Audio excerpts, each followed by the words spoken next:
The knife teetered atop the bag of chicken pellets, feathers dancing along the length of the blade like yellowing snowflakes.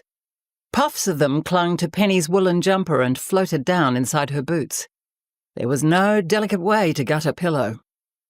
She shook the last of the down through the gash in the fabric and arranged it around the nesting box. The chickens ignored her and pecked at their wheat. There. Cosy as you like, girls. The empty pillow casing was brown with old patches of sweat and smelled faintly of mildew. There wasn't even a hint of Lincoln's scent remaining, though what had she expected? The pillows had been gathering dust under the bed for almost 2 decades, and yet still she felt a flicker of loss. Today Lincoln would have been 70, and Penny had a sense that the niggling farm issues that had plagued her all day were some sort of portent, a gruff message from her long-dead husband, perhaps. Time to retire, old girl. Sell up and move into town before it takes you too. She leaned beneath the cherry tree to pick up the knife. There was a sudden tug and she jerked to a halt. Her jumper had snagged on the chicken coop. She peered over her shoulder, but a branch smacked her in the face. "Oof," she muttered as her glasses fell off. She leaned back as carefully as she could, but the snag held. All day she had been walking around the farm on autopilot, milking the ewes, fixing a loose fence post, fiddling with the ball tap mechanism in the west paddock water trough. But a blank hollowness had settled through her, and a strange conviction that Lincoln or the universe or the guardian angel of accidental farmers was telling her to listen. Listen for what exactly it was hard to say, but she supposed for some sort of sign. Was being trapped by the chicken coop a sign? Her hip began buzzing. She felt around for her phone and squinted at the screen, but without her glasses she couldn't read the name. "Hello? Can you believe Rain doesn't want my help? I said I'd come up and bake for her, but she keeps saying there's nothing to do. Of course there are things to do." Cultivated vowels, clipped tones, imperious delivery. Her elder sister. "Hilary?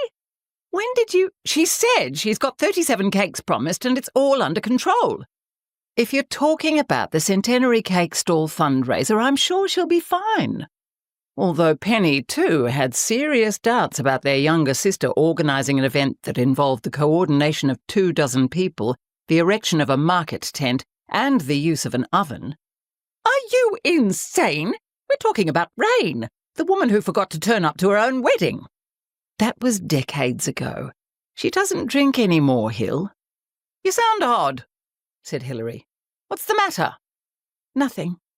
Penny didn't like to mention Lincoln's messages from the grave, nor her current predicament with the chicken coop. Hilary would laugh at her. She shrugged her shoulders back and forth, but the jumper remained stuck. "I'll come tomorrow," said Hilary. "I'm going to book into that lovely bed and breakfast with the fancy moonbird mural on the wall." "You can always stay here, you know." "Your spare bed is lumpy," said Hilary dismissively. "The sea air is fresher in town, too. It doesn't smell like sheep." Penny looked across at the setting sun that was turning the paddocks to gold. The sky was striped pink and the air was lovely, extremely fresh.